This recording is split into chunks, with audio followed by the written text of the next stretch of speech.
Incompréhension. Guerre, drame, Effroi, tristesse, Famille. solidarité, colère, peur, Impuissance. silence, mémoire. victime.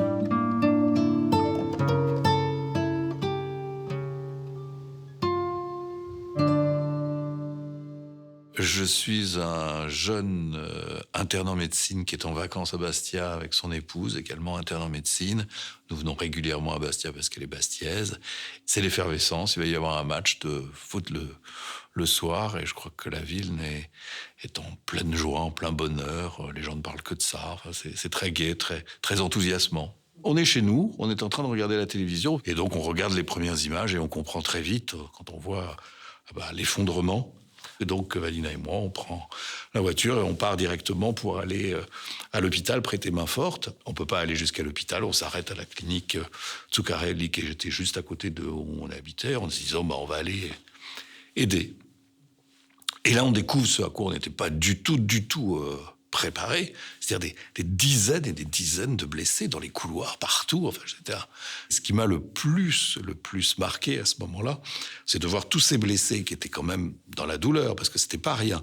Personne ne se plaignait. Tout le monde nous disait, à chaque fois qu'on allait voir un blessé, il disait « Allez voir à côté, l'autre à côté, il est sûrement plus mal que moi. » Et j'ai été vraiment frappé par ce courage, cette détermination, et la solidarité qui se manifestait. C'était vraiment pas du chacun pour soi. C'était une grande leçon d'humanité et une grande leçon pour le jeune médecin que j'étais à l'époque, où c'est pas ça qu'on voit d'habitude aux urgences. Alors aujourd'hui, je suis psychiatre et anthropologue, je suis professeur d'anthropologie, directeur d'études à l'École des hautes études en sciences sociales. Comme chercheur, je suis spécialisé dans le traumatisme psychique et dans les violences extrêmes. Il faut savoir que jusqu'à Furiani, jamais la prise en charge psychiatrique n'était prise en considération par rapport à une catastrophe.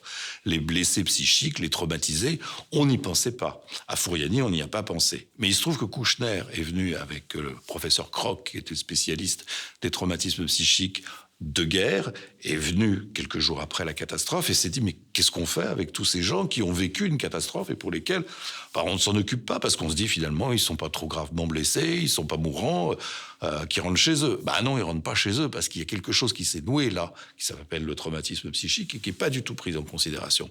Donc suite à Furiani, il y a eu la création des cellules médico-psychologiques de l'urgence en France et un peu partout. Donc c'est vraiment le moment fondateur de la prise en charge du traumatisme psychique dans les catastrophes, que ce soit les attentats ou les grandes catastrophes. Quand quelque chose arrive comme ça, c'est de l'effroi, c'est pas de la peur. Il y a une grande différence sur le plan psychologique entre l'effroi et la peur. La peur, c'est quelque chose que vous connaissez parce que vous savez quel est le danger. L'effroi, c'est quelque chose qui vient sidérer parce qu'il n'y a pas les éléments de compréhension de ce qui est en train de se passer. Vous avez une estrade qui est en train de tomber, personne ne sait ce qui se passe à ce moment-là. Aucune idée de ce qui se passe. Vous avez des corps à côté, vous êtes blessé, vous ne savez pas, vous ne pouvez pas comprendre. Et c'est ça qui va donner un certain nombre de symptômes par la suite. Les symptômes qui sont des crises de panique, des cauchemars, même des réminiscences dans la journée où on peut le revivre, et ce sentiment surtout d'insouciance disparue. Parce qu'en fait, on est toujours à la merci d'un accident, mais on n'y pense pas. Et c'est heureux. Nous vivons avec la présence de la mort autour de nous en permanence, sans jamais y penser, ce qui est une spécificité de l'être humain. Et là, dans ces cas-là, on ne peut plus retrouver l'insouciance. On ne peut plus imaginer que ça ne peut pas se reproduire. Et c'est quelque chose qui est très, très déstabilisant, parce que soudainement, l'univers autour peut devenir hostile.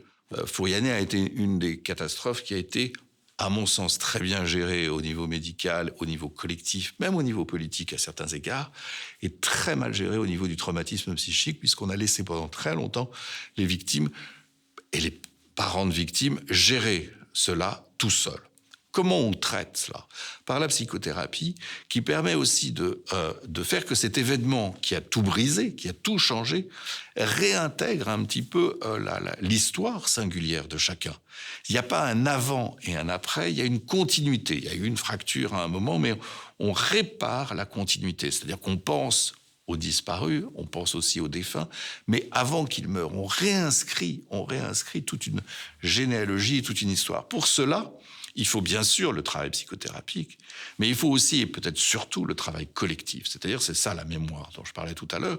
Il est indispensable qu'une mémoire collective prenne en charge le souvenir de ce qui s'est passé pour que ceux qui l'ont vécu dans leur chair ou leurs proches puissent s'inscrire dans un récit collectif et donc surmonter le drame qu'ils ont vécu seuls. Parce que quand on tombe, quand on se fait mal seul, on est seul. Comment on réintègre la collectivité? Parce que la collectivité va prendre une part de cette souffrance à son compte et donc donner le sentiment à l'individu qu'il n'est pas seul, qu'il n'est pas isolé et que son histoire est une histoire qui appartient à tous, sans hiérarchie. Moi, j'étais aux premières loges, moi, j'étais derrière. Non, sans hiérarchie, tout le monde participe de cet événement.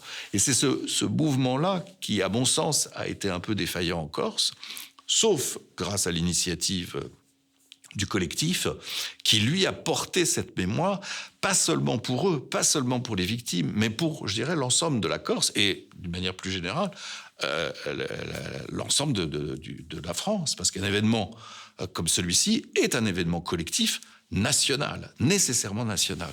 Donc la commémoration, c'est ce qui scelle dans l'histoire du groupe qu'il s'est passé quelque chose à certains et que ces certains sont l'équivalent de tous. C'est-à-dire que c'est cela le moment. C'est pas au nom des victimes qu'on fait une commémoration.